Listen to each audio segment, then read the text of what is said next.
প্রশ্ন মনে হয় সর্বশেষ প্রশ্ন নাকি, বর্তমান জামাতে ইসলাম বাংলাদেশ কি সঠিক রাজনৈতিক দল? দেখেন, জামাতে ইসলাম হোক আর আওয়ামী লীগ হোক আর বিএনপি হোক আর কি নাম এনসিপি না কি বলছে, ওই ছাত্র দল হোক, এগুলো সব গণতান্ত্রিক দল। ইসলাম যদি আপনি বিশ্বাস করেন, ইসলামের আকিদা, ইসলামের মতাদর্শ আর ইসলাম যদি বুঝেন, তাহলে গণতন্ত্র ইসলাম সমর্থন করে না। গণতন্ত্র ইসলাম সমর্থন করেন না। তার সামান্য কিছু ভালো দিক রয়েছে, প্রায় সবগুলি দিক ইসলামের সাথে সাংঘর্ষিক। সামান্য কিছু ভালো দিক রয়েছে, যেমন মদেরও সামান্য ভালো ভালো কিছুর কথা আল্লাহ বলেছেন, কিন্তু সব দিকে নোংরামি আর খাবাসাত। কথা বুঝতে পেরেছেন না? ঠিক ওই রকমই হ্যাঁ, আল্লাহ কোরআনে বর্ণনা করেছেন মদ সম্পর্কে, যে মদকে 3 বারে আল্লাহ হারাম করেছেন, 3 স্টেপে গিয়ে আল্লাহ হারাম করেছেন, শক্তভাবে হারাম করেছেন। ফাহালান্তুমুন তাহুন, থামবে না ছাড়বে না মদ খাওয়া, এভাবে আল্লাহ জিজ্ঞেস করছেন। তো আপনি মদের চাইতে নিকৃষ্ট হচ্ছে কুফরি। আপনি এই কুফরি তন্ত্র কি করে বিশ্বাস করেন?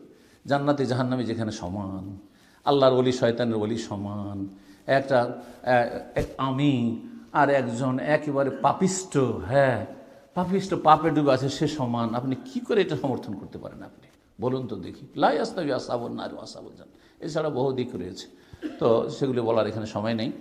সুতরাং বলছি যে রাজনৈতিক গণতন্ত্রের কোনো এই গণতন্ত্রের রাজনীতি না করাও একটি রাজনীতি। এই কথাটি বড় ওলামাদের কাছ থেকে শোনা। আমি যে এই ইসলাম বিরোধী রাজনীতি বর্জন করি, এটা হচ্ছে আমার রাষ্ট্র পরিচালনার নীতি। রাজনীতি মানে কি?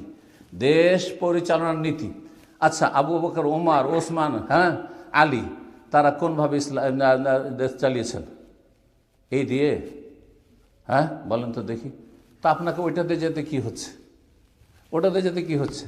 রাসূলুল্লাহ সাল্লাল্লাহু আলাইহি ওয়াসাল্লাম যখন প্রথম মক্কায় শুরু করেছেন কাজ, তখন একটা স্তর, কয়েকটা বছর, মাত্র 2, 3, 4 বছর গেলেই তার একটা প্রস্তাব পেশ করেছিল কিনা, যে হে নবী, তোমাকে মক্কার রাজা বানিয়ে দিচ্ছি, ইনকুন্তা তরিদ মুলকান মাল্লাকনাক, তোমাকে কিং বানিয়ে দিচ্ছি, মালিক বানিয়ে দিচ্ছি, রাজা বানিয়ে দিচ্ছি, আর তুমি আমাদের দেবদেবীর বিরুদ্ধে বলিও না।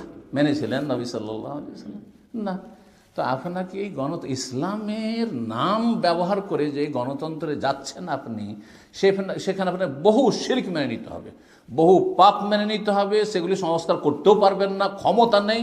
হ্যাঁ, কারণ জাতি ওই রকম তৈরি হয়নি। আর সেটা মেনে নিয়ে আপনি জগা খিচড়ির নাম ব্যবহার করছেন ইসলামের, কিন্তু ইসলাম কখনো কায়েম করবেন না। এটা আপনাদের দুনিয়ার স্বার্থ কায়েম করা। কেউ দুনিয়াদারি করে করছে, আর কেউ আপনি ইসলামকে পুঁজি করে করছেন। আপনি এইভাবে ধোকা দিবেন না। যারা দুনিয়াদারি করে রাজনীতি করছে আর লুটে পুটে খাচ্ছে, তারা আপনার ইসলামের অপব্যবহার, ইসলামের অপব্যাখ্যার চাইতে ভালো। যে ওদেরকে সবাই চেনে, কেউ মনে করেন না যে ওদেরকে ভোট দিলে নাকি হবে। আমি স্পষ্ট ভাষা, আওয়ামী লীগ বিএনপিকে ভোট দিলে নাকি হবে কেউ বলবেন? কেউ বলবেন না। কিন্তু জামাত ইসলামের ভোট দিলে জিহাদ হবে, এটা ওরা সবাই বিশ্বাস করে। নাউযুবিল্লাহ, লা হাওলা ওয়ালা কুওয়াতা ইল্লা বিল্লাহ, নাসালুল্লাহ সালামাত ওয়াল আফিয়া। আল্লাহ বুঝার তৌফিক দান করুন।